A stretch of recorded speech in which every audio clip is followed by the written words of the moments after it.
Hello, hello, hello, hello. It's time for another property clinic with me, Martin Roberts, from the telly TV property guru.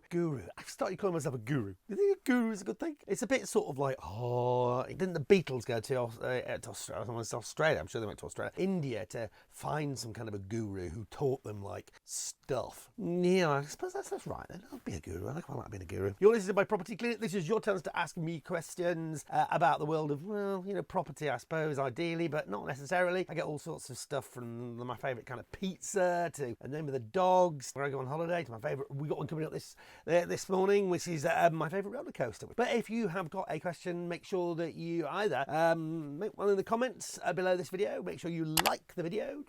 Make sure you subscribe to my YouTube channel, Martin Roberts Property Tidbits, and there's other time when you can ask questions. I do a thing called Ask Martin Monday on Twitter. That's my Twitter. I'm at TV Martin Roberts. If you go on there, you can ask questions on a Monday. But this is the roundup that we do for my YouTube channel, and it's the property clinic. So it's the best of the questions that we've had in. Okay.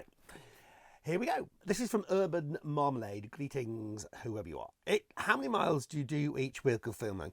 Well, blimey. Well, I reckon over the years, bear in mind I've been doing the show for 17 years, I reckon I've done about 30,000 miles each year. So that's 17 times 30. That's probably 500,000 miles. Would that be right? Yeah, that's right. 500,000 miles bringing new homes under the hammer.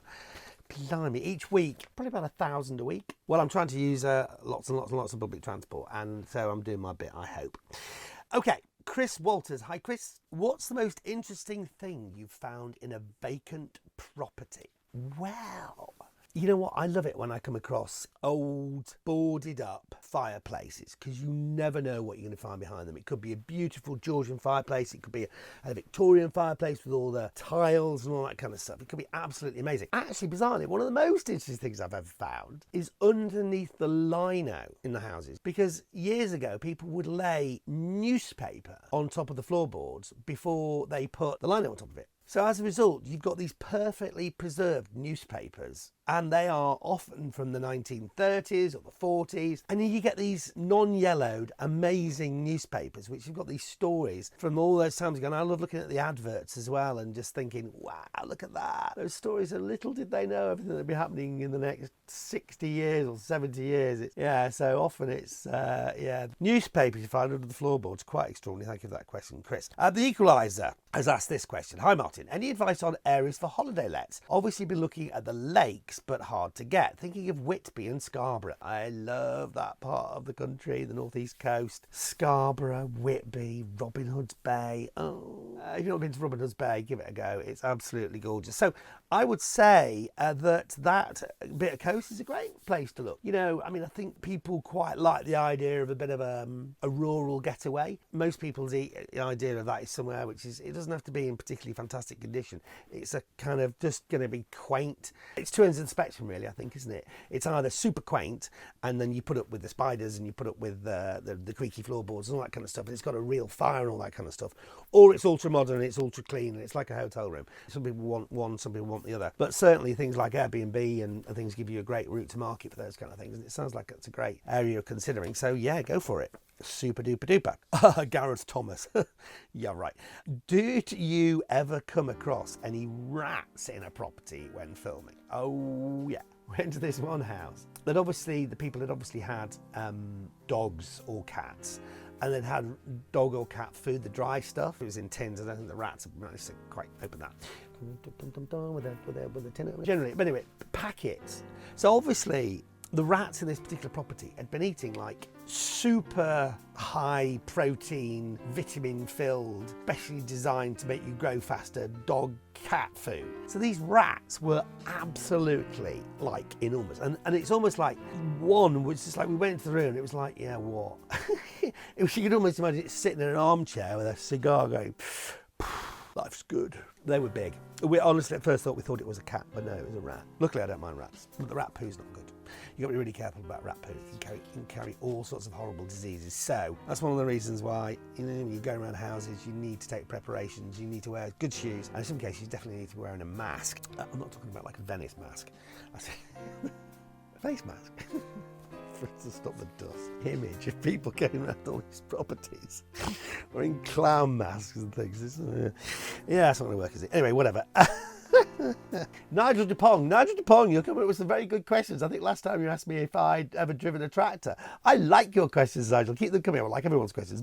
Do you like roller coasters? And what is your favourite? Woo, well, I do. I'm not really a sort of swirly, roundy kind of vomity kind of roller coaster kind of guy. I don't like sort of the waltzer. You know the waltzer that they used to have at those old-fashioned fairs? Right, let's go round and round and round. And there was always used some bloke from the fairground. He used to spin the thing really fast. It's horrible. But the really sort of modernish, sort of super swoopy, super smoothie ones, I think are fantastic. I think I'm really lucky. I went to Disney World or Disneyland, I can't remember which one it's called, where they have something called Space Mountain. Have you heard of that? And it's based on the voyages of Jules Verne, and it's not just a roller coaster. It's like this whole experience. It's in the dark and there's stars and they swoosh you up. It's one of those ones where they accelerate you really fast and then you go swooshing around, and it's that initial whoa, which is supposed to be like when you're taking off in a rocket. And then there's another one called the Rock and Roller Coaster Aerosmith. That was really good. Actually, one I remember really well is going back to right old fashioned was at Blackpool Pleasure Beach. I think they used to have one, and I don't know if it's still there, called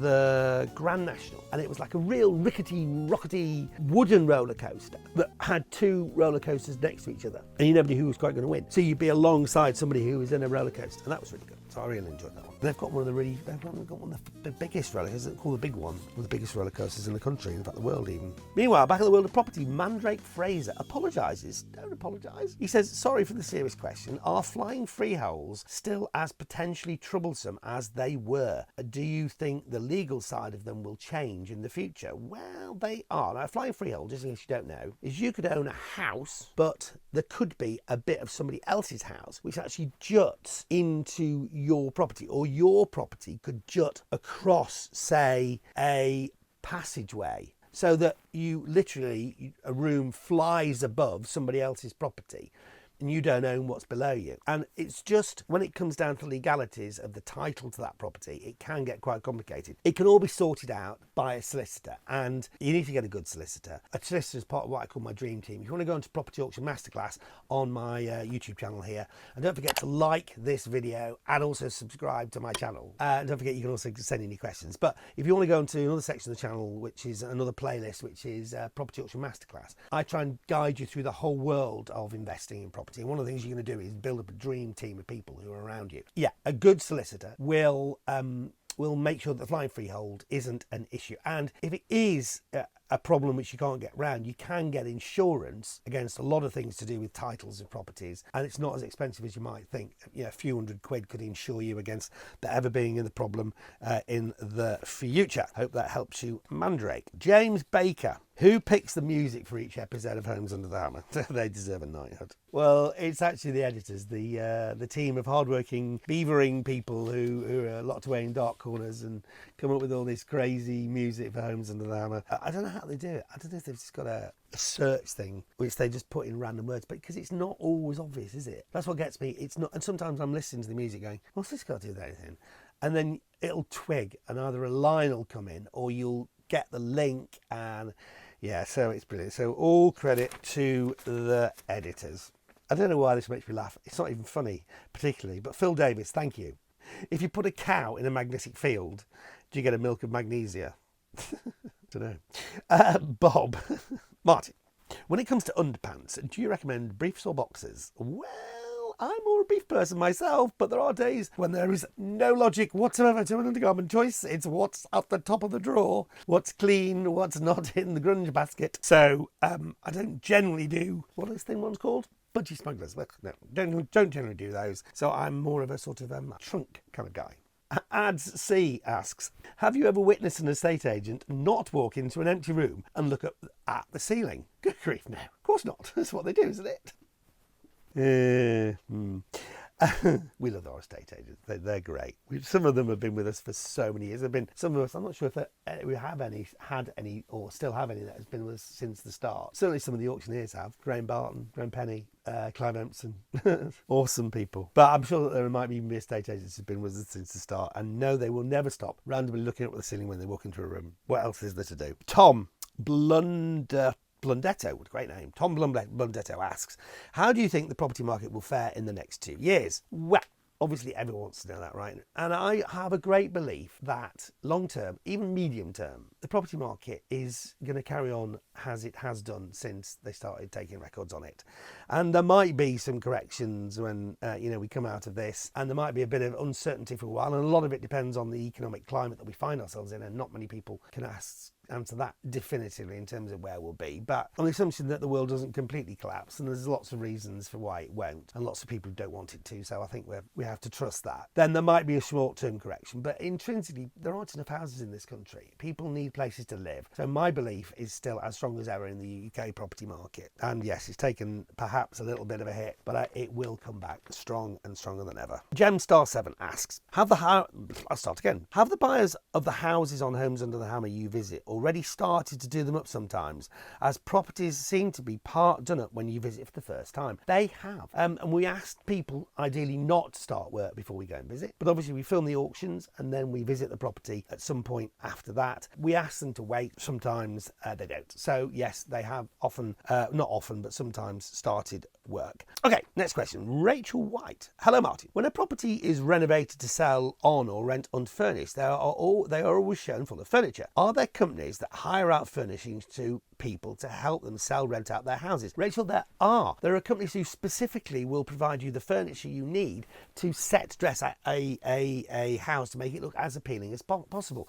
Now, a lot of people have got imagination, but a lot of people haven't. So sometimes people like to see what a house will look like with furniture and furnishings, beds, sofas, whatever, and it can help to sell a house. Now, often these services that are provided, they don't come particularly cheap. If it helps you to sell an expensive house or get the house sold quicker, then it can definitely be something that's worth considering, and definitely there are. I think they're called house dressing companies or something like that, so definitely check those out. Rachel. John Masters. Hi Martin. Is it purely cost that makes doer-uppers only fit single ovens? I thought it would be more rentable with a double oven. Well, you know what, that's a good point. I don't know how much, probably not that much difference in between the cost of a single oven and a double oven, so I would suggest that's not a bad idea. And obviously having two ovens, certainly if you are renting out a property for more than one person to live in it, so a house of multiple occupation, you have to have a certain number of a ratio of cooking facilities to number of people who will be there, fridges to the number of people, baths to the number of people. So I think sticking in a double oven might not be a bad thing to do. And John's question was the last question for this week, so don't forget that if you've got questions for me, you can do Ask Martin Monday, and you can comment below, give me your questions. I look forward to hearing from you. You can ask me absolutely anything you'd like, property related, serious, whimsical, silly, whatever. But make sure you like the video, make sure you subscribe to the channel, and I'll be back with more of this stuff in a bit.